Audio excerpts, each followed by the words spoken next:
الحمد لله نحمده ونستعينه ونستغفره ونؤمن به ونتوكل عليه ونعوذ بالله من شرور أنفسنا ومن سيئات أعمالنا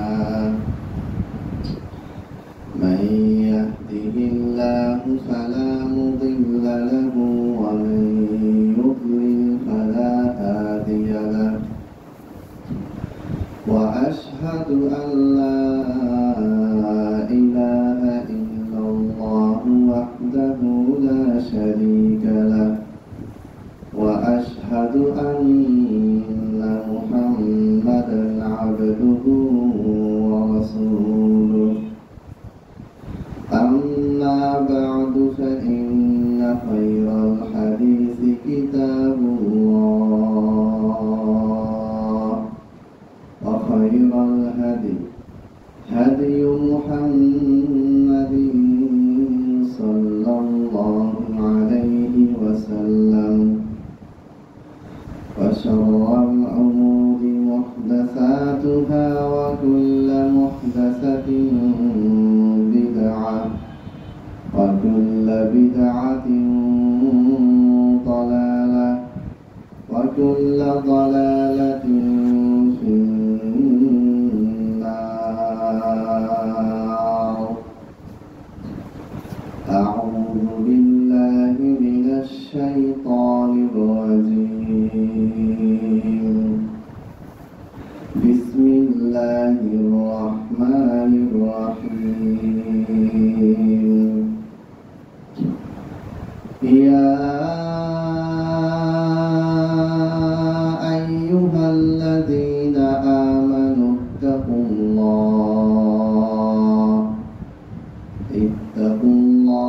حق تقاته ولا تموتن إلا وأنتم مسلمون. يا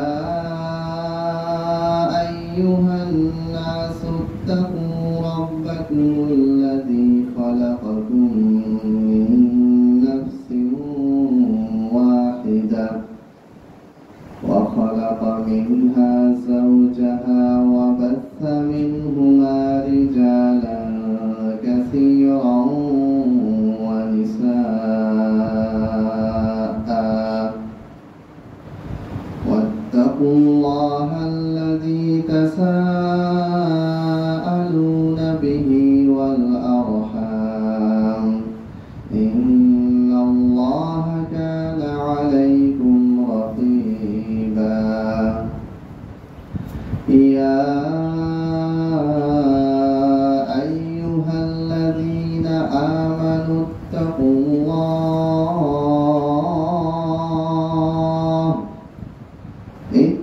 الله وقولوا قولا سديدا يصلح لكم أعمالكم ويغفر لكم ذنوبكم ومن يطع الله ورسوله فقد فاز فوزا عظيما.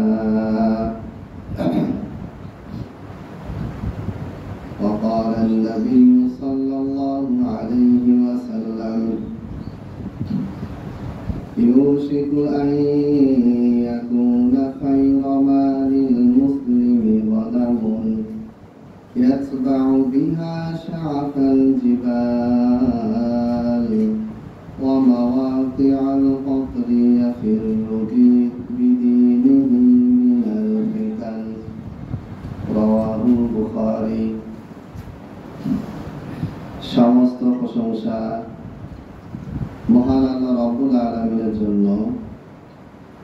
লাখো কোটি দরুদ ও সালাম বর্ষিত হোক সর্বশেষ নবী, সর্বশেষ রাসূল, সর্বশ্রেষ্ঠ মানব, সর্বশ্রেষ্ঠ মাখলুক, সর্বশ্রেষ্ঠ হেদায়েতের পথ প্রদর্শনকারী বিশ্বনবী মুহাম্মদ সাল্লাল্লাহু আলাইহি ওয়াসাল্লামের উপর অসংখ্য অগণিত দরুদ ও সালাম বর্ষিত হোক সাল্লাল্লাহু আলাইহি ওয়াসাল্লাম। আল্লাহুম্মা সাল্লি আলাইহি আল্লাহুম্মা বারিক আলাইহি। সম্মানিত উপস্থিতি, 1447 হিজরির আজকে আমরা দ্বিতীয় খুতবায় আল্লাহর অশেষ রহমত ও বরকতে উপনীত হয়েছি আলহামদুলিল্লাহ। মুহররম মাস এর অর্থ হচ্ছে হারাম, নিষিদ্ধ। আরবিতে 12টা মাস রয়েছে। 12টা মাসের সবগুলো নামেরই একটা বিশেষ করে অর্থ আছে। তো আরবি বছরের হিজরি সাল যখন শুরু হয় তখন প্রথম যে মাসটা আসে সেই মাসটাকে বলা হয় মুহররম। এই মুহররম বা মুহররম বাংলায় আমরা বলি, এর মানে হচ্ছে হারাম, নিষিদ্ধ। এই সময় আরবে যুদ্ধ বিগ্রহ সবকিছু নিষিদ্ধ ছিল আগে থেকে, ইসলাম আসার আগে থেকে। আইয়ামে জাহিলিয়াতের সময় মক্কার কাফের মুশরিকরা একে অপরের বিরুদ্ধে যতই যুদ্ধ লড়াই করুক না কেন, 4টা মাসে তারা যুদ্ধ বন্ধ রাখতো। তার মধ্যে একটা হচ্ছে মুহররম মাস। আর তারা হারাম শরীফের যে এরিয়াটা, এর ভিতরেও তারা যুদ্ধ মারামারি কিছু করতো না। নিজের জানের দুশ্মনও যদি তাকে যদি মারতে যেত কেউ, আর সে যদি হারামের এরিয়ায় ঢুকে যেত, কাবা ঘরের কাছে পৌঁছে যেত, তাহলে তাকে ছেড়ে দিত। এটা হচ্ছে তৎকালীন সময়ের একটা রেওয়াজ ছিল। এখনো হারামের এরিয়াটাকে হারাম বলা হয়। হারাম মানে নিষিদ্ধ, অর্থাৎ অনেক বৈধ কাজ আছে যেগুলি মক্কা এবং মদিনার ওই এরিয়ার ভিতরে করা নিষিদ্ধ। অন্য সময় জায়েজ, ওই কাজটা মক্কার এরিয়া এসে হারাম। যেমন গাছের পাতা ছেঁড়া, এটা হারাম নয়, কিন্তু এটা মক্কার ওই এরিয়ায় ঢুকলে, কাবা শরীফের আশেপাশে যে হারাম শরীফ যে এরিয়াটা, ওখানে ঢুকলে এটা নিষিদ্ধ হয়ে যায়। শিকার করা, পাখি শিকার করা, এটা হারাম নয়, কিন্তু মক্কা শরীফের ওই যে এরিয়া, মসজিদুল হারামের যে এরিয়া, এই এরিয়াতে সীমানা ঢুকলে সেটা কি হয়ে যায়? নিষিদ্ধ হয়ে যায়। তো মুহররম মাস, এই মাসটা হচ্ছে এই নামের সাথে এইভাবে মিল রেখে রাখা হয়েছে, যেটা হচ্ছে হারামের মাস, নিষিদ্ধের মাস। মানে এই মাসে যুদ্ধ বিগ্রহ করা, দাঙ্গা ফিতনা ফাসাদ সবসময় হারাম, কিন্তু এই মাসে আরো বেশি হারাম। এইখান থেকে এই নামের এই প্রচলনটা হয়েছে এবং এখন পর্যন্ত এই নামটা আছে এবং থাকবে।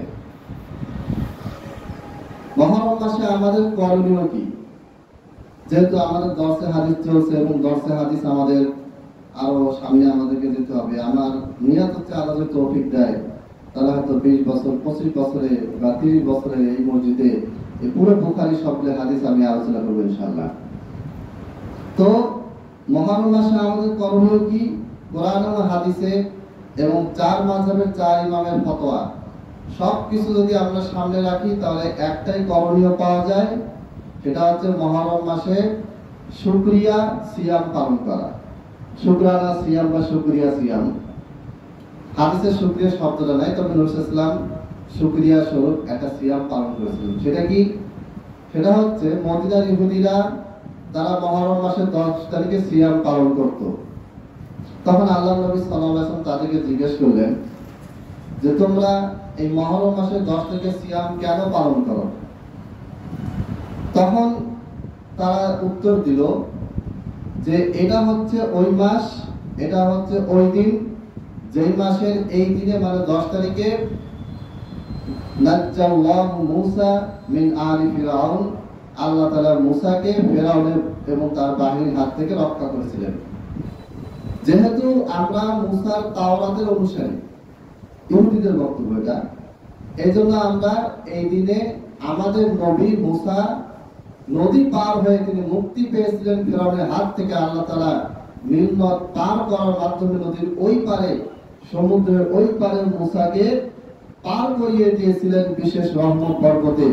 এই জন্য আমরা এই দিনটাকে, এই দিনে যেহেতু ঘটনাটা ঘটেছিল মুহররমের 10 তারিখে, এই জন্য আমরা মুহররমের 10 তারিখে শুকরিয়া স্বরূপ সিয়াম পালন করি। আল্লাহর কাছে কৃতজ্ঞতা আদায় করার ফলস্বরূপ, আল্লাহ তাআলার প্রতি কৃতজ্ঞতা স্বরূপ আমরা এই সিয়ামটা পালন করি। তখন মুহাম্মদ সাল্লাল্লাহু আলাইহি ওয়াসাল্লাম বললেন নাহনু আহাক্কু মিনকুম, আমরা তোমাদের চাইতে বেশি হকদার। অর্থাৎ মুসা আলাইহিস সালামকে আল্লাহ তাআলা মুক্তি দিয়েছেন, এই জন্য তোমরা আজকের দিনে সিয়াম পালন করো। এটা তোমাদের যত বেশি হক আছে তার চেয়ে বেশি হক কাদের আছে? আমাদের আছে, মুসলমানদের আছে, আমার আছে, আমি মুহাম্মদের আছে। এরপর মুহাম্মদ সাল্লাল্লাহু আলাইহি ওয়াসাল্লাম সিয়াম শুরু করেছেন এবং তিনি সিয়াম রেখেছিলেন। কিন্তু যেহেতু হাদিসে একাধিক জায়গায় বলা হয়েছে ফালিফুল ইয়াহুদা ওয়াল মুশরিকিন, ফালিফুল ইয়াহুদা ওয়ান নাসারা, ইবাদত বندگির ক্ষেত্রে, হালাল হারামের ক্ষেত্রে তোমরা কি করবে? ইহুদি খ্রিস্টানদের বিরোধিতা করবে। বিরোধিতা মানে হচ্ছে ঝগড়াঝাটি না, তাদের সাথে তোমাদের আমলে মিল থাকবে না। কোন কোন জায়গায় মিল থাকবে না, কেন মিল থাকবে না, আল্লাহ রাসূল সাল্লাল্লাহু আলাইহি ওয়াসাল্লাম সেগুলি দেখিয়ে দিয়েছেন, যেগুলি আমরা পরবর্তীতে দর্শে হাদিসে আস্তে আস্তে জানতে পারবো ইনশাআল্লাহ। তো যেহেতু ইহুদিদের সাথে আমাদের ইবাদতের অমিল আছে, অমিল থাকতে বলেছেন, রাখতে বলেছেন, এজন্য আল্লাহ নবী সাল্লাল্লাহু আলাইহি ওয়াসাল্লাম বলেছেন যে তোমরা সিয়াম পালন করো একদিন, আর আমি যদি বেঁচে থাকি তাহলে আগামী বছর থেকে আমি সিয়াম পালন করব, এর সাথে একটা যোগ করে কয়টা? 2টা। এজন্য আমরা কি করি? প্রতি মুহররম মাসে 9 তারিখ বা 9 এবং 10 তারিখ, অথবা কেউ 10, 11 রাখে, তবে 9 এবং 10 রাখাটা ভালো, যেটা এই শনি রবি 5-6 জুলাই পড়তেছে, এই সময় আমরা সিয়ামটা রাখি। এটাই হচ্ছে মুহররম মাসের একমাত্র করণীয় ইবাদত। এটা হাদিসে আছে, বুখারী, মুসলিম, তিরমিজি, যত হাদিসের কিতাবে মুহররমের সিয়াম নিয়ে আলোচনা আছে, সব জায়গায় এই হাদিসটাই আছে। সাহাবী, তাবেঈ, তাবেঈ তারা সবাই মুহররম মাসের 10 তারিখে সিয়াম রেখেছিলেন এই হাদিসের উপর আমল করার জন্য। মুহররম মাসে এর বাইরে অন্য কোনো আমল তারা করেননি। ইমাম আবু হানিফা রাহিমাহুল্লাহ, ইমাম মালিক রাহিমাহুল্লাহ, ইমাম শাফিঈ রাহিমাহুল্লাহ, ইমাম আহমদ বিন হাম্বল রাহিমাহুল্লাহ, এই 4 জন ইমাম, যার নামে 4টা মাযহাব পুরো পৃথিবীতে চলে এবং হানাফি মাযহাব আমাদের বাংলাদেশে বেশি চলে, এই 4 মাযহাবের 4 জন ইমাম এবং 4 মাযহাবের যারা বড় বড় ছাত্র ছিলেন, হানাফি মাযহাবের ইমাম আবু ইউসুফ রাহিমাহুল্লাহ, হানাফি মাযহাবের ইমাম মুহাম্মদ রাহিমাহুল্লাহ, হানাফি মাযহাবের ইমাম জুফর রাহিমাহুল্লাহ, হানাফি মাযহাবের আরো অনেক বড় বড় ইমাম গেছেন, হেদায়ার লেখক, কুতুরির লেখক, শারহ বেকার লেখক, এইরকম অনেক কিতাবের লেখক, বড় বড় আলেম ওলামারা, তারা স্পষ্টভাবে মুহররম মাসের 10 তারিখে সিয়ামের ব্যাপারে আলোচনা করেছেন। এর বাইরে মুহররম মাসে অন্য কোনো আমল আছে, অন্য কোনো কাজ আছে, এটা তারা তাদের কিতাবে উল্লেখ করেন নাই, করলেও আমি পাইনি।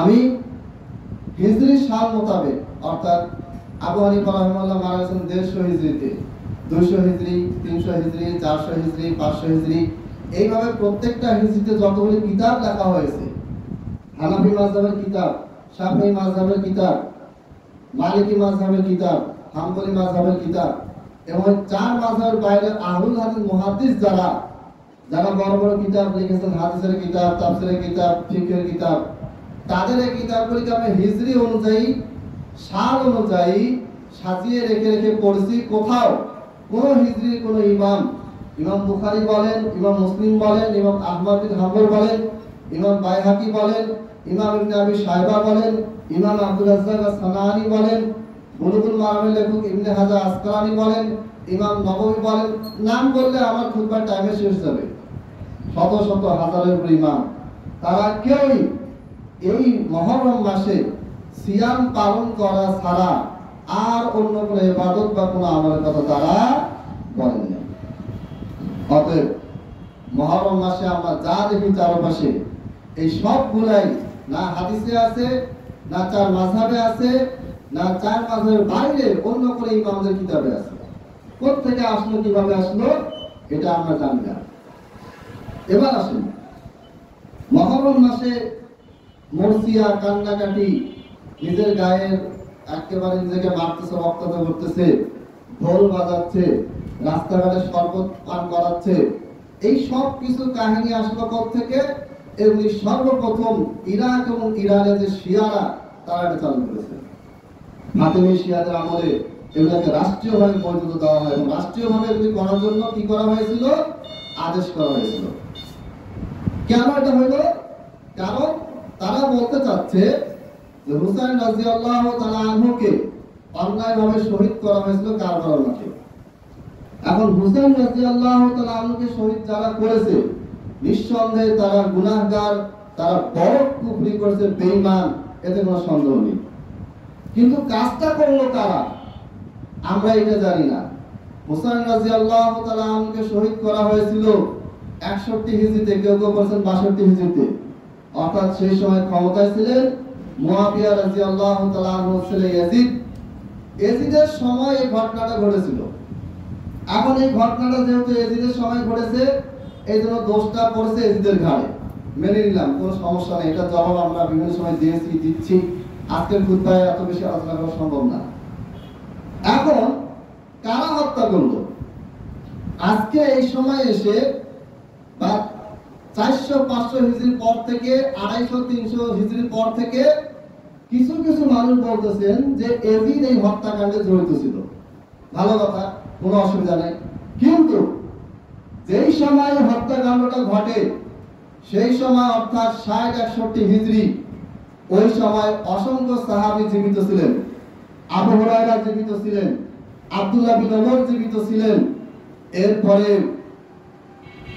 আবু যার গিফারি রাদিয়াল্লাহু তাআলা আনহু জীবিত ছিলেন, আবু সাঈদ খুদরি জীবিত ছিলেন, আয়েশা রাদিয়াল্লাহু তাআলা আনহা জীবিত ছিলেন। অসংখ্য সাহাবী, পুরুষ সাহাবী, মহিলা সাহাবী, রাসূলুল্লাহ সাল্লাল্লাহু আলাইহি ওয়াসাল্লামের স্ত্রীগণ, উম্মাহাতুল মুমিনিন, তারাও জীবিত ছিলেন।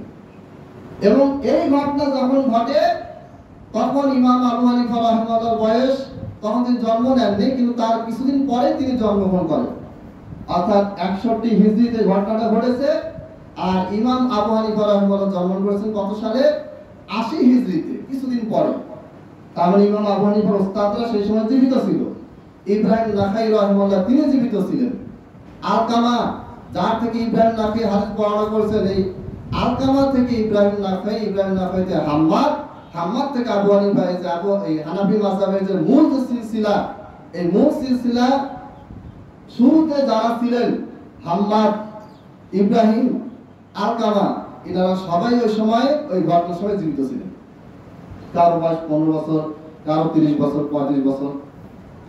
এবং 108 হিজরি পর্যন্ত সর্বশেষ সাহাবী, সবচেয়ে ছোট সাহাবী আবু তুফাইল আল আমিরি রাদিয়াল্লাহু তাআলা আনহু, তিনি 108 হিজরি পর্যন্ত বেঁচে ছিলেন।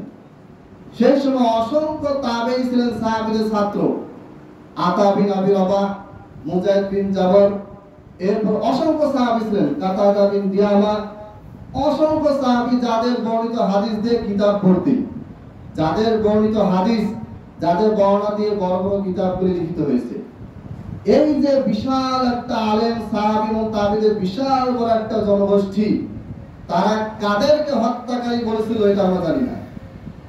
আমরা আজকে বলতেছি কারবালার ময়দানে যে ঘটনাটা ঘটেছে, হ্যাঁ ইয়াজিদ শাসক ছিল, তার ব্যর্থতা ছিল এটা অবশ্যই, কারণ তার শাসনামলে এই ঘটনাটা ঘটেছে। কিন্তু খুনে কেন জড়িত ছিল এটার উত্তর আমরা কেন দিব আজকে এত বছর পরে এসে?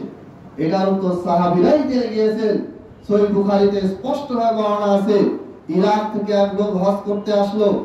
আসার পরে আব্দুল্লাহ বিন ওমর, যেহেতু তিনি মক্কার প্রধান মুফতি ছিলেন, তিনি অনেক বড় একজন সাহাবী ছিলেন। আব্দুল্লাহ বিন ওমর দ্বিতীয় খলিফা ওমর রাদিয়াল্লাহু তাআলা আনহুর ছেলে আব্দুল্লাহ, তাকে সেই ইরাক থেকে আসা লোকটি জিজ্ঞেস করলো যে মাছি মারার বিধান কি, ইসলামে মাছি মারলে এটা জায়েজ না হারাম নাকি, এটা জিজ্ঞেস করলো। তখন আব্দুল্লাহ বিন ওমর বললেন, তোমরা হচ্ছে ওই জাতি, তোমরা হচ্ছে ওই এলাকার লোক, তোমরা হচ্ছে ওই বাহিনীর লোক, ওয়াতালু ইবনান নবী সাল্লাল্লাহু আলাইহি ওয়াসাল্লাম, তোমরা আল্লাহর নবীর প্রিয় আদরের নাতি, ছোট নাতি, হাসানের ছোট ভাই হুসাইন রাদিয়াল্লাহু তাআলা আনহুকে হত্যা করেছো, আর তোমরা এসে আবার ফতোয়া জিজ্ঞেস করো যে মাছি মারা হারাম না হালাল। তাহলে ওই ঘটনা যেই সময় ঘটেছিল, সেই সময় যারা জীবিত ছিলেন, যাদের বর্ণনা দিয়ে হাদিসের কিতাব লেখা হয়েছে, সহিহ বুখারীর মতন কিতাবে, আসাহুল কুতুবি বাদা কিতাবিল্লাহ, আল্লাহর কোরআনের পরে সবচেয়ে বিশুদ্ধ গ্রন্থ হচ্ছে সহিহ বুখারী। সহিহ বুখারী বাংলা অনুবাদ এখানে আছে, যে কেউ চেক করতে পারেন। হাদিস নাম্বারটা ভুলে গেছি, ইনশাআল্লাহ কেউ জিজ্ঞেস করলে বলে দিব। এই যে সহিহ বুখারী, এইখানে স্পষ্ট হয়ে বলা হয়েছে আব্দুল্লাহ বিন ওমর বললেন ইরাক বাহিনী তারা কি করেছে, তারা হত্যা করেছে কাকে? হুসাইন রাদিয়াল্লাহু আনহুকে। আর তারিখে তাবারি, তারিখে খলিফা বিন খাইয়াত, আল বিদায়া ওয়ান নিহায়া, তারিখে ইবনে সাদ, সমস্ত ঐতিহাসিক কিতাবে সব জায়গায় এই কথা লেখা আছে হুসাইন রাদিয়াল্লাহু তাআলা আনহুকে ইরাকে কারা ডেকেছিল? ইরাকের শিয়ারা অধিবাসীরা হুসাইন রাদিয়াল্লাহু তাআলা আনহুকে শত শত পত্রিকা, শত শত তারা চিঠি লিখে বলেছিল যে আপনি আসেন, আপনাকে আমরা খলিফা হিসেবে চাই, আপনার হাতে বায়াত করতে চাই। হাজার হাজার মানুষ একজোট হয়ে হুসাইন রাদিয়াল্লাহু তাআলা আনহুকে চিঠিপত্র দিয়ে ইরাকে যাওয়ার জন্য বারবার আহ্বান করেছিলেন। যখন হুসাইন রাদিয়াল্লাহু তাআলা আনহু মক্কা থেকে রওনা দিচ্ছিলেন, তখন আব্দুল্লাহ বিন ওমর বললেন তুমি তো নিহত হয়ে গেছে এখনই, হে কাতিল, ইয়া কাতিল, হে নিহত, আমি আল্লাহর হাতে তোমাকে সুপর্দ করে দিচ্ছি। মানে ওইখানে গেলেই তারা তোমাকে হত্যা করবে। আলী রাদিয়াল্লাহু তাআলা আনহু যখন মদিনায় পুরা বিশ্বের খেলাফত রাজধানী ছিল মদিনা, আলী রাদিয়াল্লাহু তাআলা আনহু যখন মদিনায় ওসমান রাদিয়াল্লাহু তাআলা আনহুকে অন্যায়ভাবে শহীদ করা হলো, তার 3 দিন পরে আলী রাদিয়াল্লাহু তাআলা আনহু মদিনায় রাজধানীতে খলিফা হিসেবে বায়াত নিলেন, সবাই তাতে বায়াত করলো। এরপরে আলী রাদিয়াল্লাহু তাআলা আনহুকে বিভিন্ন রকম চিঠিপত্র দিয়ে বারবার আবেদন করে রাজধানীকে কোথায় নিয়ে যাওয়া হলো? ইরাকের কুফা নগরীতে। কারা নিয়ে গিয়েছে? তারাই নিয়ে গিয়েছে যাদেরকে আব্দুল্লাহ বিন ওমর হুসাইনের হত্যাকারী বলেছে। আলী রাদিয়াল্লাহু তাআলা আনহুকে মক্কা মদিনা থেকে দূরে সরিয়ে ইরাকের কুফায় নিয়ে যাওয়া হলো। যাওয়ার পরে এরপরে কুফা বসরা এটা রাজধানী করা হলো। হওয়ার পরে আলী রাদিয়াল্লাহু তাআলা আনহুকে অন্যায়ভাবে তারা কি করেছিল? সুযোগ বুঝে শহীদ করে দিল। আলী রাদিয়াল্লাহু তাআলা আনহুর পরে তার ছেলে হাসান রাদিয়াল্লাহু তাআলা আনহু খলিফা হলেন। তিনি 8 মাস খলিফা ছিলেন। 8 মাস খলিফা থাকার পরে পরিস্থিতি অনেক জটিল, অনেক খারাপের দিকে যাচ্ছিল। তখন তিনি সিরিয়ায় 20 বছর ধরে গভর্নরের দায়িত্ব পালনকারী মুয়াবিয়া রাদিয়াল্লাহু তাআলা আনহুকে ডেকে তার হাতে দায়িত্ব দিলেন। তাকে বললেন আপনাকে আল্লাহর নবী সাল্লাল্লাহু আলাইহি ওয়াসাল্লাম উম্মতের সর্বশ্রেষ্ঠ সাহসী এবং সবচেয়ে বুদ্ধিমান বলেছেন। আপনি আবু বকরের যুগে, ওমরের যুগে, ওসমানের যুগে, এই 3টা যুগে আপনি অত্যন্ত যোগ্যতার সাথে কি করেছেন? আপনাদের দায়িত্ব ছিল সেটা পালন করেছেন। আপনার হাতে আমি সমগ্র মুসলিম বিশ্বের খেলাফতের দায়িত্ব ছেড়ে দিলাম। এরপরে হাসান রাদিয়াল্লাহু তাআলা আনহু মুয়াবিয়া রাদিয়াল্লাহু তাআলা আনহুকে 42 হিজরিতে, যেটাকে বলা হয় সালাতুল জামাআত, সমগ্র মুসলিম বিশ্বের এক হওয়ার বছর, এই এক হওয়ার বছর 42 হিজরিতে পুরো মুসলিম বিশ্বের খেলাফতের দায়িত্ব মুয়াবিয়া রাদিয়াল্লাহু তাআলা আনহুর হাতে হাসান রাদিয়াল্লাহু তাআলা আনহু ছেড়ে দিলেন যে এখন থেকে আপনি হচ্ছেন কি খলিফা। সবাই এটা মেনে নিয়েছে। এর কিছুদিন পরে হাসান রাদিয়াল্লাহু তাআলা আনহুকে বিষ পান করে হত্যা করা হয়। নাউযুবিল্লাহি মিন যালিক। হাসান রাদিয়াল্লাহু তাআলা আনহুকে শহীদ করা হওয়ার পরে যারা শহীদ করলো তাদের ব্যাপারে সমস্ত সাহাবীদের বক্তব্য হচ্ছে এরা হচ্ছে ইরাকের কুফাবাসী, এরা হচ্ছে ইরাকের ওই বাহিনী যারা আলীকে হত্যা করেছে, এরা হচ্ছে ইরাকের ওই বাহিনী যারা ওসমানকে হত্যা করেছিল, এরা হচ্ছে তারা যারা হাসানকে বিষ দিয়েছিল, আর এরাই হচ্ছে তারা যারা হাসানকে হত্যা করেছে। হাসান রাদিয়াল্লাহু তাআলা আনহুকে বিষ পান করে হত্যা করার পর তারা জাল হাদিস বানালো যে মুয়াবিয়া কি করেছে? হাসানকে অন্যায়ভাবে বিষ পান করে হত্যা করেছে। এগুলোর ভিডিও, তাদের বর্ণনাগুলি, তাকিদ জবাব আমার ইউটিউব চ্যানেলে দিয়ে দিয়েছি, যে কেউ চাইলে দেখতে পারেন। এরপরে তারা কি করলো? উম্মতের সর্বশ্রেষ্ঠ মানুষদের একজন হুসাইন রাদিয়াল্লাহু তাআলা আনহুকে কি করলেন? এজিদের বিরুদ্ধে দাঁড় করিয়ে দিলেন। কিন্তু হুসাইন রাদিয়াল্লাহু তাআলা আনহু মক্কা মদিনায় থাকা অবস্থায় কখনোই এজিদের বিরুদ্ধে না একটা কথা বলেছেন, না বিদ্রোহ করেছেন, কিচ্ছু করেন নাই। যখন এটা করতে পারলো না, তাকে চিঠি দিয়ে আমন্ত্রণ করে বারবার তাকে ডেকে নিয়ে গেল কোথায়? ইরাকে। এরপরে ইরাকে গিয়ে হত্যাকাণ্ডটা ঘটানো হয়েছে। লম্বা ইতিহাস, সবগুলি ঘটনা কাহিনী বলতে গেলে প্রায় 10-15 জুমা চলে যাবে। আমি এইটাই বলতে চাচ্ছি যে কেন তারা এই কাজগুলি করলো, কেন সাহাবীরা বললেন যে ইরাকের কুফা, ইরাকের বসরা, ইরাকের কুফিরা এরা এই হত্যাকাণ্ড করেছে। সাহাবীরা বলেছেন অবশ্যই এটাই সত্য, কিন্তু কেন তারা করেছে? আপনারা জানেন যে মদিনা এক সময় ইহুদিদের 3টা গোত্র, বনু কুরাইজা, আওস, খাজরাজ, এই 3টা গোত্র মদিনা আগে চালাতো। পরবর্তীতে আওস এবং খাজরাজ গোত্র থেকে কিছু মানুষ মুসলমান হয়ে যায়, সাহাবী হয়ে যায়, যাদেরকে আমরা আনসারী সাহাবী নামে চিনি।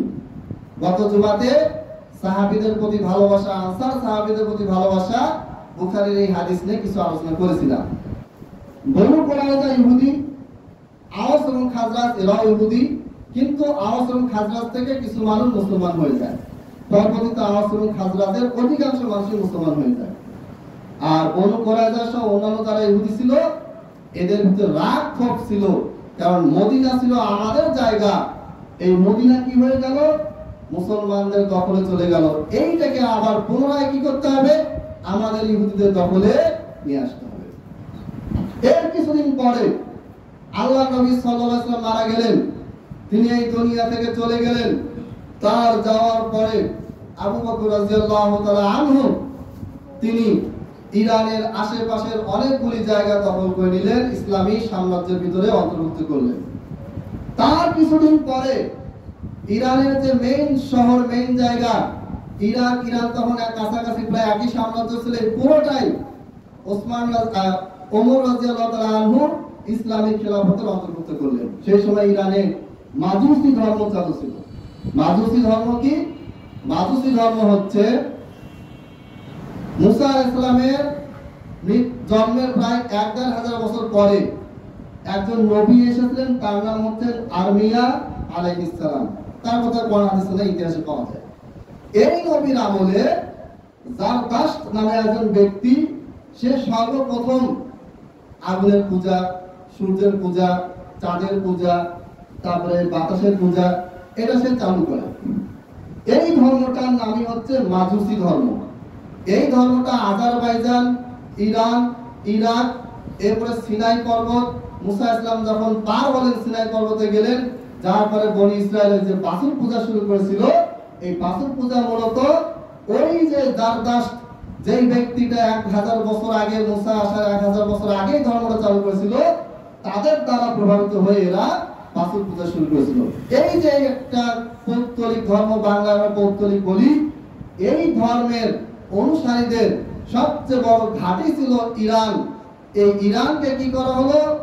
ওমর রাদিয়াল্লাহু তাআলা আনহু খালিদ বিন ওয়ালিদের মাধ্যমে যুদ্ধ করে এটাকে ইসলামী শাসনের ভিতরে নিয়ে আসলেন।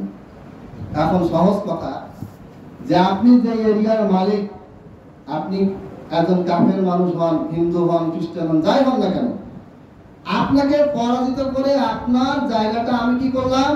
দখল করে ইসলামী সাম্রাজ্য বানালাম। তো আপনি কি আমাকে ছেড়ে দিবেন নাকি? ছাড়বেন না।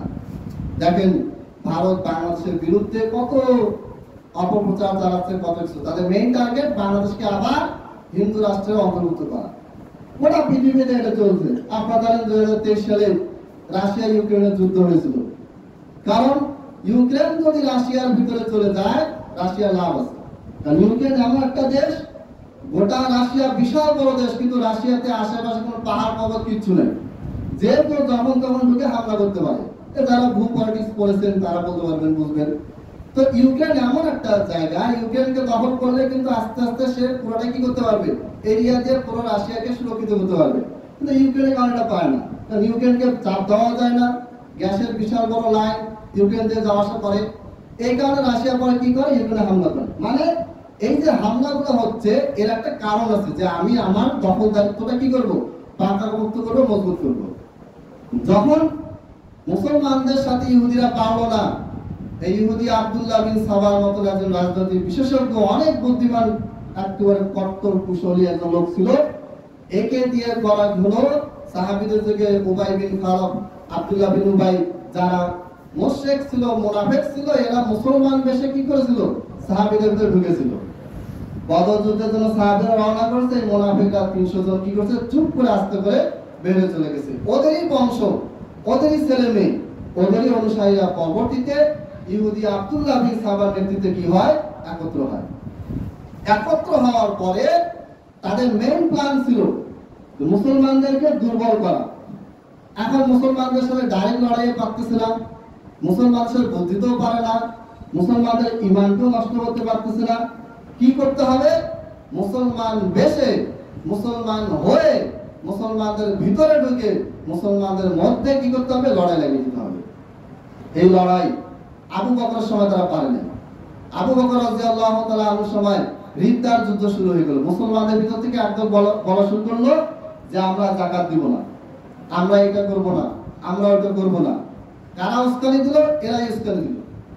এরপরে এই ঘটনাটা ঘটার পরে আবু বকর রাদিয়াল্লাহু তাআলা আনহু তাদের বিরুদ্ধে কঠোরভাবে যুদ্ধ করলেন। তাদেরকে তিনি কি করলেন? পরাস্ত করলেন। তাদের একবারে উৎস, তাদের সবকিছু ভেঙে তছনছ করে দিলেন। ওমর রাদিয়াল্লাহু তাআলা আনহুর সময়ও বিভিন্ন ভাবে তারা চেষ্টা করছে, পারে নাই। ওমর রাদিয়াল্লাহু তাআলা আনহুর ঘরে দাস হয়ে, সেবক হয়ে এক ইহুদি ঢুকেছিল, তার নাম হচ্ছে আবু লুলু। নাম আমরা সবাই জানি। ইরানে আবু লুলুকে বিশাল বড় মর্যাদা দিয়ে, বিশাল বড় মুজাহিদ হিসেবে তাকে প্রতি বছর তার ওখানে অনুষ্ঠান করা হয়। আরো ইরাকেও করা হয়, লেবাননে করা হয়, যেমনি জায়গায় শিয়াদের প্রাধান্য আছে সবখানে। এখন কথা হচ্ছে ওমর রাদিয়াল্লাহু তাআলা আনহুকে সালাতের সময় যখন সিজদায় গেলেন তখন 20 মাথা ছুরি আবু লুলু মেরে ওমর রাদিয়াল্লাহু তাআলা আনহুকে শহীদ করে দিলেন। এই আবু লুলু কিন্তু মুসলমান বেশে, ইহুদিরা তাকে পাঠিয়েছিল মুসলমান বেশে, সে ওমর রাদিয়াল্লাহু তাআলা আনহুর চাকর হিসেবে, দাস হিসেবে সবসময় তার সাথে বডিগার্ড হিসেবে তার সাথে থাকতো। এই কাজটা কেন করতেছে? ওই যে একটু আগে বললাম, ইহুদিরা বিতাড়িত হয়েছে মক্কা থেকে, ইহুদিরা বিতাড়িত হয়েছে মদিনা থেকে। আবার পুরো আরব বিশ্ব, মক্কা মদিনা সহ পুরো আরব বিশ্ব কিভাবে দখল করা যায় তার যে প্ল্যান তারা করেছে, সেই প্ল্যানের অংশ এটা। এই রাজনীতি অনেক আগে থেকে চলে আসছে, এটা নতুন কিছু না। পরবর্তীতে এরাই মুসলমানদের বেশে, মুসলমানদের ভিতরে থেকে মুসলমানদেরকে উত্তপ্ত করে তারা ওসমান রাদিয়াল্লাহু তাআলা আনহুকে শহীদ করালেন। লম্বা কাহিনী, এগুলি বলার সময় নেই। ওসমান রাদিয়াল্লাহু এক গল্প হবে না, ছেড়ে যাও। ওসমান রাদিয়াল্লাহু তাআলা আনহু কে তারা শহীদ করানোর পরে তারাই আবার জাল হাদিস রচনা করলো যে আলী, তালহা, জুবায়ের, আয়েশা, মানে আশরা মুবাশশার 4 জন সদস্য, আলী রাদিয়াল্লাহু তাআলা আনহু, তালহা রাদিয়াল্লাহু তাআলা আনহু, জুবায়ের রাদিয়াল্লাহু তাআলা আনহু, আয়েশা রাদিয়াল্লাহু তাআলা আনহা, এই 4 জন মিলে কি করেছে? প্ল্যান করে ওসমানকে হত্যা করেছে। নাউজুবিল্লাহ। খলিফা বিন খাইয়াত, তাদের তাবরাসি আল ইহতিজাজ, তাদের যে শিয়াদের কিতাবে স্পষ্টভাবে লেখা আছে। এগুলো একটা আমি বইতে ভিডিও করেছি, আরো করব ইনশাআল্লাহ। তাহলে কি বোঝানো যাচ্ছে? এই ইতিহাস পড়লে আমরা কি বুঝি? এই ইতিহাস পড়লে আমরা বুঝি সাহাবীদেরকে, ওমরকে যারা হত্যা করেছিল, ইহুদিরা ছদ্মবেশে এই কাজটা করেছে। ওসমান রাদিয়াল্লাহু তাআলা আনহুকে যারা হত্যা করেছিল, ইহুদিরা মুসলমান বেশে মুসলমানদের ভিতরে বিদ্রোহের আগুন জ্বালিয়ে ওসমান রাদিয়াল্লাহু তাআলা আনহুকে তারা শহীদ করে দিয়েছিল। এরাই পরবর্তীতে ওসমান রাদিয়াল্লাহু তাআলা আনহুকে হত্যা করার পরে তারাই আবার মুসলমানদেরকে 2 ভাগ করে দিল। এক ভাগ ওসমানের হত্যাকাণ্ডের জন্য আন্দোলন শুরু করলো, আরেক ভাগের বিপক্ষে চলে গেল। আবার কি হয়ে গেল? আলী রাদিয়াল্লাহু তাআলা আনহু পুরো সময়টাতে একটা পাল্টা যুদ্ধ বিগ্রহ চলতে থাকলো, সাহাবীদের ভিতরে লড়াই চলতে থাকলো। এক পর্যায়ে যখন আলী রাদিয়াল্লাহু তাআলা আনহুকে নিজের পর্যায়ে যখন তারা আনতে পারে নাই, তারা আলী রাদিয়াল্লাহু তাআলা আনহুকে শহীদ করে দেয়। এরপরে হাসান রাদিয়াল্লাহু তাআলা আনহুকে তারা শহীদ করে দেয়।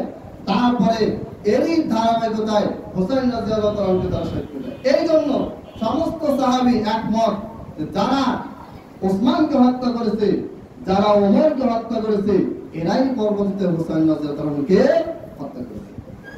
কিন্তু কাজটা করানো হয়েছে সুকৌশলে, এমন ভাবে প্ল্যান করা হয়েছে যে ওই সময় মুসলিম শাসকই ক্ষমতায় ছিল। কে ছিল? এজিদ ক্ষমতায় ছিল। এখন এজিদ, তার বয়স 30 থেকে 33, 30, 31, 32, 33, 3টা বছর ক্ষমতায়, 4টা বছর ক্ষমতায় ছিল। 60 থেকে 64, 4 বছর। এই 4 বছরের সময়ে তিনি আর কি করতে পারবেন? তার অনেকগুলো ব্যর্থতা ছিল। এই ব্যর্থতাকে কি করা হলো? তারা নিজেরাই হোসাইন রাদিয়াল্লাহু হত্যা করে, শহীদ করে তারাই আবার জাল হাদিস বিভিন্ন বর্ণনা তৈরি করে মুসলিম উম্মাহকে বলতো যে দেখো হুসাইনকে আল্লাহর নবীর প্রিয় নাতিকে তোমাদের মুসলিম খলিফা, তোমাদেরকে খলিফা মানো, সেই এজিপ্টগুলো হত্যা করলো। বাস, কাহিনী চলে গেল অন্যদিকে। আপনি অত কিছু দেখতে হবে না। বাংলাদেশের রাজনীতি দেখেন, শেখ হাসিনা, আওয়ামী লীগ, এরা এখনো বলে যে আমরা কি করেছি, আমরা কিছুই করিনি। শেখ হাসিনা বলে আমার দোষটা কোথায়, জনগণের কাছে আমি বিচার চাই, আমি দোষটা কোথায়। মিডিয়া তাদের দোষগুলিকে না ধরে কাদের দোষকে দেখাচ্ছে, যারা ইসলামের পথে তাদেরকে দেখাচ্ছে। আপনি দেখেন ইসরায়েল এতদিন ধরে ফিলিস্তিনে হামলা করলো, মুসলমান মারতে আছে, এখনো মারতেছে। মাঝখানে ইসরায়েল আর ইরানে একটা নাটক হলো 12-13 দিনে, তখনও ফিলিস্তিনে মুসলমান মারা গেছে, এখনো মারা যাচ্ছে। কিন্তু মিডিয়া বলছে কি যে ইসরায়েলে হামলা হয়েছে, নিরপরাধ শিশুরা মারা গেছে, বয়স 200-300 বাচ্চা মারা গেছে, এগুলো তারা রিপোর্ট করতেছে। অথচ এরাই লাখ লাখ মুসলমানকে মেরে ফেলতেছে। যাদেরকে মারা হচ্ছে তাদের ব্যাপারে মিডিয়া বলতেছে অবৈধভাবে জায়গাটা দখল করে আছে, তাই তাদেরকে সরে যেতে বলা হয়েছে। কিন্তু তারা মারতে আসছে, তখন ইসরায়েলি বাহিনী বাধ্য হয়ে তাদেরকে মারছে, তখন তারা মারা গেছে। এই হচ্ছে মিডিয়া। এইভাবে করে বিগত হাজার হাজার বছর ধরে এক বাদশা, এক রাজা আরেক রাজার উপরে, এক সম্প্রদায় আরেক সম্প্রদায়ের উপরে, বিশেষ করে মুসলমানদের উপরে ইহুদি সম্প্রদায়, খ্রিস্টান সম্প্রদায়, পৌত্তলিক মাজুসি সম্প্রদায়, তারা কি করেছে, এইভাবে ভূ রাজনৈতিক পলিটিক্স খাটিয়ে নিজেরাই মুসলমানকে হত্যাও করেছে, দোষ চাপিয়ে দিয়েছে মুসলমানদের উপর। ওই যে বললাম ওসমান রাদিয়াল্লাহু তাআলা তারা হত্যা করেছে, করার পরে দোষ চাপিয়ে দিয়েছে কার উপরে? 4 জন সাহাবীর। পরবর্তীতে আলী রাদিয়াল্লাহু আনহুর সাথে তারা যুদ্ধ করলো। আলী রাদিয়াল্লাহু আনহুর সাথে যখন পারলো না, তার বুদ্ধিমত্তা, তার তাকওয়া পরাজয়ের কাছে যখন পরাজিত হলো, তখন তারা কি করলো? গোপনে সালাতের সময় আলীকেও কি করে দেয়? হত্যা করে দেয়। নাউজুবিল্লাহ। এরাই পরবর্তীতে হাসানকে হত্যা করেছে, এরাই পরবর্তীতে হোসেন রাদিয়াল্লাহু হত্যা করেছে। দোষ চাপিয়ে দিয়েছে কাদের উপর? মুসলমানদের উপর। মুসলমানরা এখন এটা নিয়ে তর্ক বিতর্ক ছাড়া দুই ভাগ হয়ে আছে, আর তারা তাদের কাজ করে যাচ্ছে। এই জন্য যেই সময় ঘটনাটা ঘটেছে, ওই সময় মানুষদের সাক্ষ্য নিতে হবে। আপনার বাড়িতে আজকে একটা ঘটনা ঘটেছে, 200 বছর পরে এসে আরেকটা লোক যদি বলে যে আপনার বাসায় ঘটনা ঘটেছিল, তাহলে কি মানবো? এটা মানবো না। যেই ঘটনাটা এখন ঘটেছে, যে ঘটনাটা আপনার আমার চোখের সামনে ঘটেছে, এই ঘটনার বর্ণনা আপনার আমার চোখের দেখা, আমরা যারা দেখেছি তাদের কথাই গ্রহণযোগ্য হবে। পরবর্তীতে 200 বছর, 500 বছর, 400 বছর পরে এসে কেউ যদি বলে যে শহীদপুরে 2025 সালে অমুক ঘটনা ঘটেছে, তাহলে এটা গ্রহণযোগ্যতা থাকবে না। সে তো দেখেনি, জানে না, সে কিভাবে বুঝলো? কোন সূত্রে বলবো? আজকে আপনি হোসেন রাদিয়াল্লাহু তাআলা আনহুর খুনি হিসেবে যাদের নাম বলতেছেন, তাদের নাম কি ওই সময় লোকেরা বলেছিল? আপনি ইয়াজিদকে হোসেনের খুনি বললেন, ভালো কথা। সাহাবীরা কি ইয়াজিদকে হোসেনের খুনি বলেছিল কিনা? তাবেঈরা বলেছিল কিনা? ইমাম আবু হানিফা রাহিমাহুল্লাহ বলেছিল কিনা? ইমাম মালিক বলেছিল কিনা? ইমাম শাফিঈ রাহিমাহুল্লাহ বলেছেন কিনা? ইমাম আহমদ বিন হাম্বল বলেছেন কিনা? এটা কি আপনি কখনো দেখেছেন? দেখেন নাই তো, দেখাতে পারেন কিন্তু, শুধু বলে যাচ্ছেন।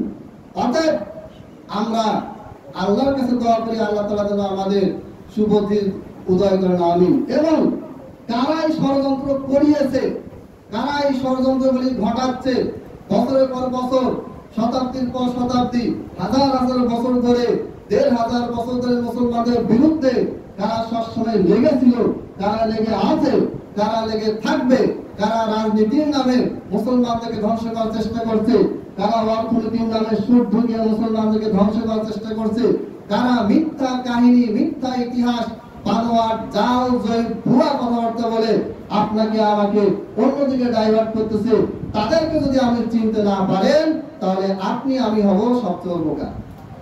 আপনাদের 6টা বড় বৈশিষ্ট্য আছে, তার মধ্যে একটা বৈশিষ্ট্য হচ্ছে বন্ধুকে মনে করবে দুশমন, আর দুশমনকে মনে করবে বন্ধু। এটাই হচ্ছে। অতএব এগুলি অনেক ভূ রাজনীতি, জিও পলিটিক্সের ব্যাপার, এগুলো অনেক লম্বা আলোচনার ব্যাপার, এগুলি আলোচনা করা এখানে আমার উদ্দেশ্য না। আমার উদ্দেশ্য শুধু এটাই যে প্রকৃত খুনি যে, সেই খুনিকে আপনি লানত দেন, কোনো অসুবিধা নেই, কিন্তু প্রকৃত খুনি কারা, এটা সাহাবীরা, তাবেঈরা সেই সময় বলে গেছেন। আব্দুল্লাহ বিন ওমর বলেছেন, এরপরে উম্মে সালামা, আল্লাহর নবী সাল্লাল্লাহু আলাইহি ওয়াসাল্লামের স্ত্রী, তিনিও বলেছেন ইরাক বাহিনী, তারা আমাদের সন্তান হুসাইনকে হত্যা করছে, তাদের উপর আল্লাহ লানত বর্ষণ করুন। ওই সময় যারা জীবিত ছিল যারা সাহাবী, যারা হাদিস বর্ণনাকারী, যারা ইতিহাস বর্ণনা করেছেন, যারা আল্লাহ নবী সাল্লাল্লাহু আলাইহি ওয়াসাল্লামের সবচেয়ে বেশি কাছে ছিলেন, তারা বলতেছেন যে ইরাক বাহিনী খুনি, আর আপনি আজকে 2025 সালে আসে বলছেন না ইরাক বাহিনী খুনি না, অন্য কিছু খুনি। কারটা বলতে হবে? অতএব এই বিষয়গুলি আমাদের বোঝা উচিত। সম্মানিত উপস্থিতি, প্রথমে মুহররমের সিয়াম নিয়ে কথা বলেছিলাম, যারা পরে এসেছেন তাদেরকে আবার আরেকটু রিপিট করি। মুহররম মাসে আমাদের একটাই করণীয়, একটাই আমল আছে, সেটা হচ্ছে 9 এবং 10 তারিখে সিয়াম রাখা। যদি কোনো কারণে 9 তারিখে রাখতে না পারেন তাহলে 10-এর সাথে 11 তারিখে রাখতে পারেন, তবে চেষ্টা করবেন আগের দিন রাখা, অর্থাৎ 9 তারিখে এবং 10 তারিখে রাখা। এখন এই সিয়ামটা কোত্থেকে আসলো? এই সিয়ামটা এসেছে এই দিনে আল্লাহ তাআলা মুসা আলাইহিস সালামকে ফিরআউনের হাত থেকে রক্ষা করেছিলেন। আর এই কারণে ইহুদিরা মুসা আলাইহিস সালামকে যেহেতু আল্লাহ তাআলা মুহররম মাসের 10 তারিখে কি করেছিলেন? মুক্তি দিয়েছিলেন ফিরআউনের অত্যাচার থেকে, ফিরআউনের মতন একটা কাফের বদমাইশের হাত থেকে আল্লাহ তাআলা মুসাকে এবং বনি ইসরাইলকে, মুসার সম্প্রদায়কে যেহেতু মুক্তি দিয়েছিলেন, সেহেতু ইহুদিরা শুকরিয়া স্বরূপ কি করত? তারা মুহররম মাসের 10 তারিখে সিয়াম পালন করত। যে কোনো সিয়ামের অধ্যায়ের হাদিসে এই হাদিসটা পাবে, বুখারীতে শুরু করে বিভিন্ন কিতাবে পাবে। তখন আল্লাহ নবী সাল্লাল্লাহু আলাইহি ওয়াসাল্লাম তাদেরকে জিজ্ঞেস করলেন, তোমরা যে সিয়াম পালন করছো এটা কিসের সিয়াম? এই যে মুহররম মাসের 10 তারিখে যে তোমরা প্রতি বছর সিয়াম রাখো, এটা আসলে কিসের সিয়াম, কারো পালন করো? তখন ইহুদিরা বলল, আমরা আমাদের নবী, তারা তো মুহাম্মদ সাল্লাল্লাহু আলাইহি ওয়াসাল্লাম মানে না, মানে কাকে? মুসাকে। কিন্তু তারা জানে না যে মুসা আলাইহিস সালাম এই ইহুদিদেরকে নিজের থেকে সম্পৃক্ত আলাদা করে দিয়েছেন, বিচ্ছিন্ন করে দিয়েছেন, যে এরা আমার উম্মত নয়। এটা নিয়ে আমি ফিলিস্তিনে যে আলোচনা করেছিলাম সেখানে আলোচনা চলে গেছে, জুমার খুতবাতে আলোচনা করেছিলাম।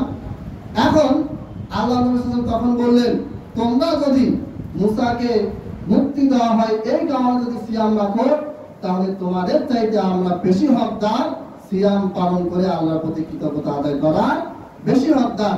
এরপরে আল্লাহ নবী সাল্লাল্লাহু আলাইহি ওয়াসাল্লাম 10 তারিখে সিয়াম রেখেছিলেন এবং তিনি আশা করেছিলেন যে আমি যদি আগামী বছর বেঁচে থাকি তাহলে আমি 2টা সিয়াম রাখবো, 10 তারিখের সাথে মিলিয়ে আরেকটা সিয়াম রাখবো।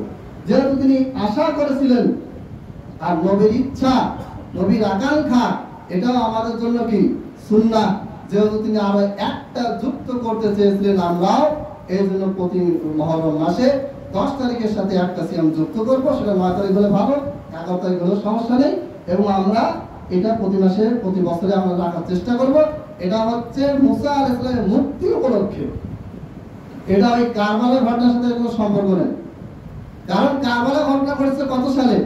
61-62 হিজরিতে, 61 হিজরিতে, কেউ কেউ বলছে 62 হিজরিতে। আর নবী সাল্লাল্লাহু আলাইহি ওয়াসাল্লাম এই ঘটনাটা কবে কার? তখন হুসাইন রাদিয়াল্লাহু আনহু জন্মই হয়নি। হুসাইন রাদিয়াল্লাহু আনহু 5 বছর বয়সে আল্লাহর নবী এই দুনিয়াতে চলে গেছেন।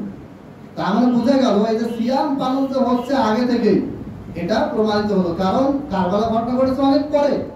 আল্লাহ নবী সাল্লাল্লাহু আলাইহি ওয়াসাল্লামের মৃত্যু হয়েছে 10ম হিজরিতে, এরপরে 20 হিজরি, 26 হিজরিতে ওমর রাদিয়াল্লাহু মারা গেছেন, 36 হিজরিতে আলী রাদিয়াল্লাহু মারা গেছেন, তারপরে হাসান রাদিয়াল্লাহু মারা গেছেন হচ্ছে 42 হিজরিতে, এরপরে 62 বা 61 হিজরিতে, 60 হিজরির পরে হুসাইন রাদিয়াল্লাহু আনহু এই শাহাদাত বরণ এই ঘটনা ঘটে।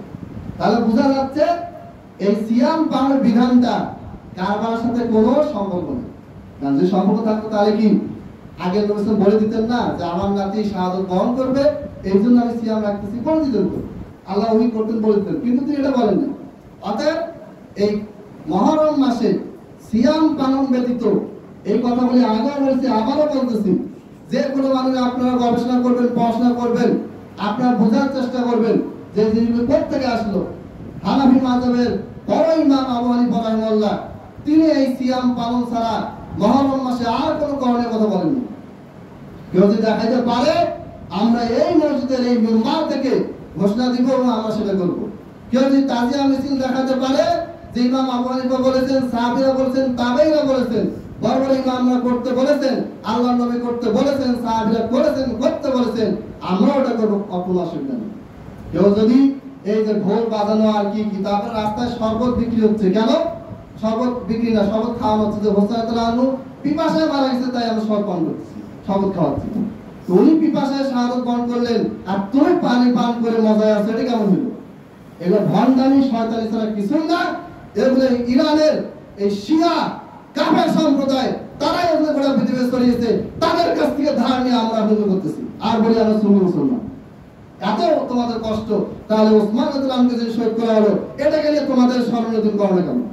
এত তোমাদের কষ্ট, ওমর রাদিয়াল্লাহু যেদিন শহীদ করা হলো ওই দিনটাকে তোমরা স্মরণীয় দিন করে সব পালন করো না কেন? এত তোমাদের কষ্ট, জঙ্গে জামাল জঙ্গে সিফিনে ইয়ামামার যুদ্ধে 70 জন সাহাবী মরল, সেই দিন তোমাদের এই দুঃখ কষ্ট হয়ে যায়। এত তোমাদের দুঃখ, এত তোমাদের কষ্ট, এত তোমাদের শোক, যেদিন আলী রাদিয়াল্লাহু আনহুকে শহীদ করা হলো ওই দিন তোমাদের শোক দিবস হয়ে যায়। যেদিন হাসান রাদিয়াল্লাহু আনহুকে বিষপান করে হত্যা করা হলো ওই দিন তোমাদের শোক কোথায় যায়? ভণ্ডামি ছাড়া কিছু না।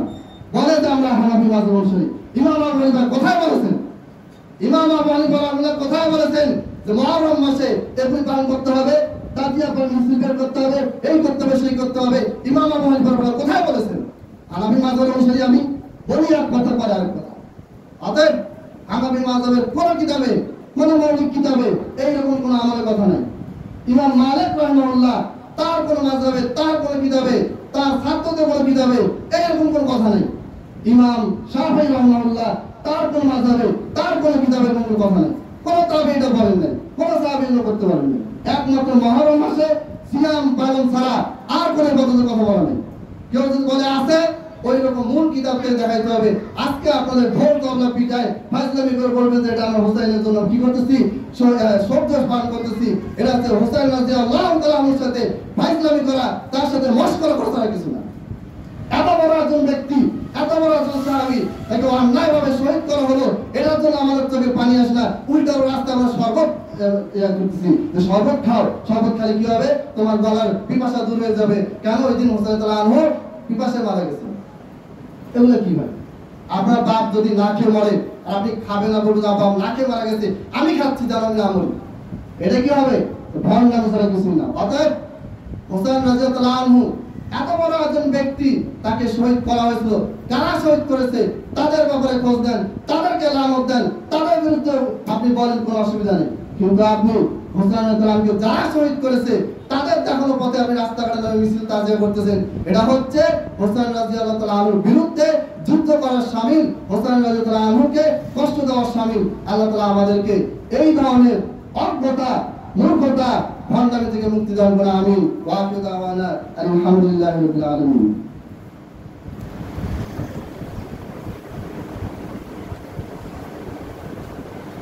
আলহামদুলিল্লাহ নাহমাদুহু ওয়া নাস্তাঈনুহু ওয়া নাস্তাগফিরুহু ওয়া নু'মিনু বিহি ওয়া নাতাওয়াক্কালু আলাইহি ওয়া নাউযু বিল্লাহি মিন শুরুরি আনফুসিনা ওয়া মিন সাইয়্যাতি আ'মালিনা। من يهده الله فلا مضل له ومن يضلل فلا هادي له وأشهد أن لا إله إلا الله وحده لا شريك له وأشهد أن محمدا عبده ورسوله. اللهم صل على محمد وعلى آل محمد كما صليت على إبراهيم وعلى آل إبراهيم إنك حميد مجيد. اللهم بارك على محمد وعلى آل محمد كما باركت على إبراهيم وعلى آل إبراهيم إنك حميد مجيد. عباد الله رحمكم الله، إن الله يأمر بالعدل والإحسان وإيتاء ذي القربى وينهى عن الفحشاء والمنكر والبغي يعظكم لعلكم تذكرون. فاذكروني أذكركم واشكروا لي ولا تكفرون.